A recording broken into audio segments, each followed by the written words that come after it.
all those drivers who joined the caravan from San Diego to Orange County to LA to Bakersfield, all the way up to Sacramento, San Jose, and then to San Francisco, and for all the North California drivers that showed up there. Organized labor fights Uber and Lyft's Prop.22. I did a live stream. They're all right there in front of the main doors of Uber, pounding them, which is great. Union members see the tech-funded initiative as a direct attack on the working class. Now, these are the classic pictures that circulated in the media. Tons of people showed up. All the camera crews were there. All the photographers were there. So as far as publicity goes, priceless. They got so much exposure on this day. Vote no on Prop.22. As you can see, support gig drivers. Don't support gig greed. Gathered on the grassy steps of Yerba Buena Park and out in front of the St. Regis Hotel, members of the unions Unite Here Locally Too and SEIU Local 87 chanted slogans and spoke to all who would listen on Monday, September the 7th, Labor Day. Janitors, housekeeping staff, food concessionaires, and waiters shouted above the din of honking horns and a megaphone touting Shahid Buttar, championing various causes. The workers demanded better pay and benefits, decried discrimination in the workplace, and urged voters to reject Proposition 22. Those who have never been represented by a union, currently only about 10% of American workers are, might wonder why members of Unite Here or the SEIU would be invested in the fate of rideshare drivers. After all, the gig workers who would be directly impacted by the passage of Prop 22 aren't part of a union. If they were, they certainly would be considered hospitality workers or custodial staff. The two sectors represented by the respective labor organizations, but members of a majority of major unions statewide say that if Prop 22 passes, it will change what work looks like for thousands of Californians, gig workers and union employees alike. Our bargaining power will be weakened by these people not having a say about their work, says Griffiths, a banquet waiter and member of the Unite Here Local 2. If we lose this Proposition 22, it's like losing some soldiers, he says, describing the fight for labor as a kind of war. So really proud of them that they stand in alliance and see their brothers and sisters as soldiers, and that they show up to support them. That shows true power. In short, laborers like Griffiths see Prop 22 as a serious threat to organized labor and workers' rights everywhere, and they are turning out in the streets to make their voices heard. Proposition 22, which secured a spot in this year's state ballot thanks to huge push from gig economy companies, aims to ensure gig workers remain independent contractors as they are currently classified instead of employees. Now, that is also a big lie, because drivers are being told they're independent contractors. You're not true independent contractors, right? That's one of the biggest lies and falsehoods pushed out there. True independent contractors set their own rate. It's more like a limo driver. Major supporters include the Republican Party of California, several statewide police unions, and corporations like Uber, Lyft, Postmates, Instacart, and DoorDash.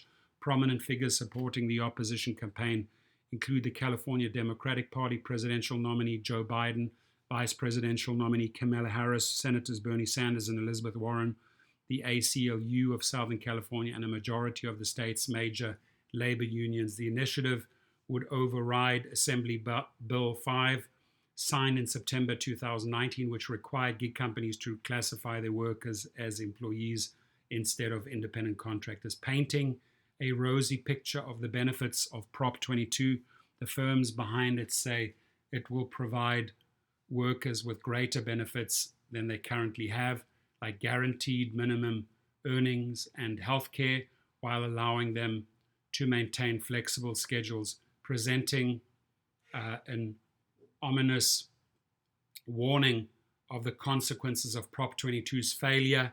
The companies claim that up to 90% of app-based jobs would disappear and that prices for consumers would surge if voters reject the proposition. Fear marketing, fear marketing, fear marketing. Don't buy into it, California.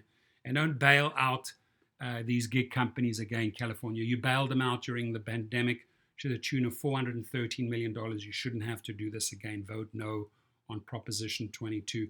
Critics, however, say that the proposition is an attempt by companies like Uber, Lyft, DoorDash, Postmates, and Instacart to bypass the government and write their own labor laws. The gig companies will certainly save money by keeping gig workers classified as independent contractors. That's because the gig companies do not have to pay into the workers' compensation or unemployment insurance system for the independent contractors they employ. Furthermore, while Prop 22 would require companies to pay gig workers the equivalent of an hourly wage, it would not require them to pay these employees for the time in between trips while drivers refresh their app, sanitize their car, stop for gas. Despite many of these tasks being necessary to do the job, Uber, for example, began encouraging drivers to take up extra routine car cleanings as a coronavirus safety measure this year. Veta, representative of the Yes on 22 campaign, says that this is necessary to avoid nefarious drivers collecting pay for hours they don't actually work. If all on-app time was compensated, many people would choose to simply turn on their apps and stay online without accepting a trip and doing work, and companies would have to force drivers to accept specific rides or deliveries, thus putting them on a path of set shift, specific work days, and rigid schedules. What the guy fails to say is that the way they are painting it is that you're getting 120% of hourly minimum pay. What Veta is failing to say that they're only paying for the time that you're on the clock driving passengers, which works out to $5.65. Those are the figures that California ran.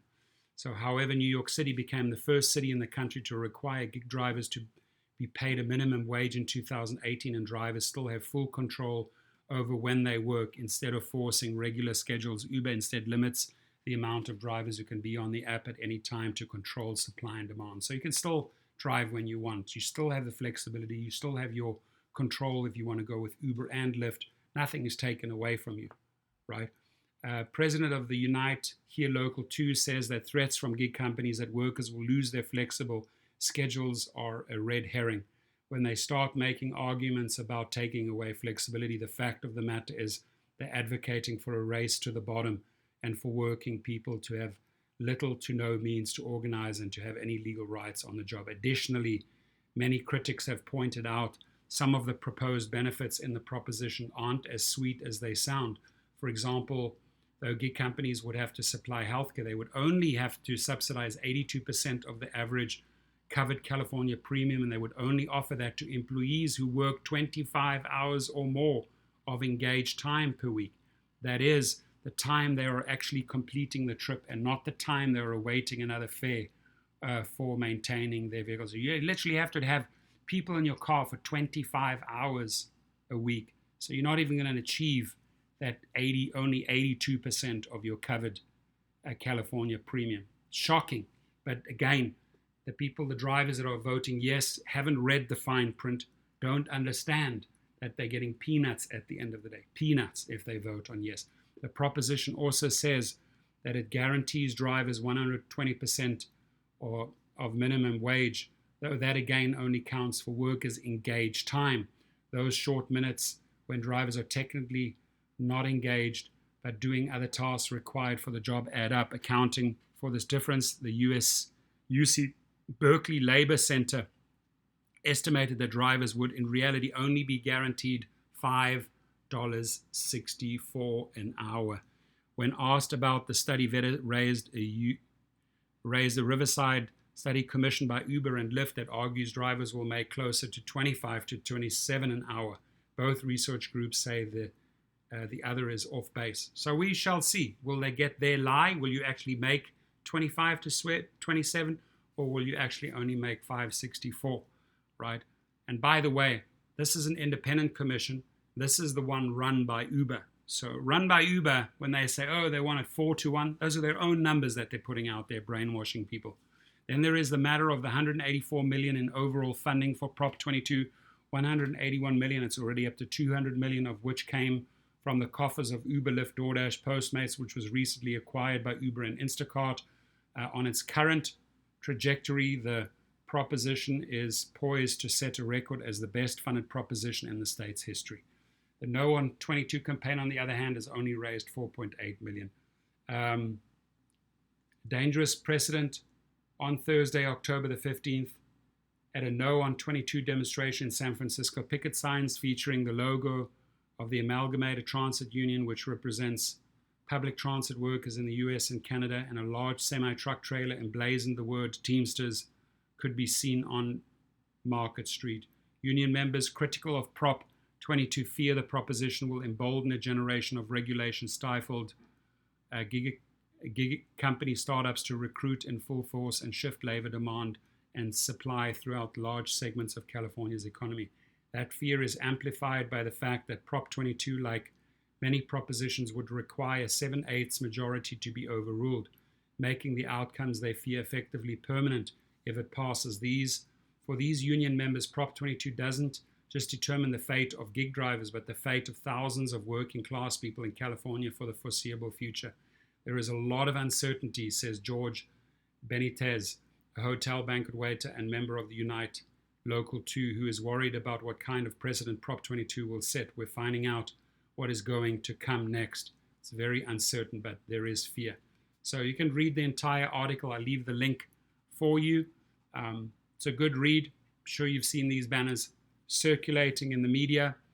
Shout out to my sponsor, Cover, Kover. You get 1 month free with the link underneath this video. Starts only at $7 a month. It's a great protection plan for all of these gig workers. You can play around with the dashboard. And then also very important, if you do get into an injury, if you do get into a car accident, if you are losing wages, there's one company to turn to here. You can check out the team, their services, how they handle deactivation with COVID, get you back in the game, and that is LegalRideshare, LegalRideshare.com from Chicago. Shout out to them. Thank you very much for everything you are doing. And please feel free to comment on this article. Thank you.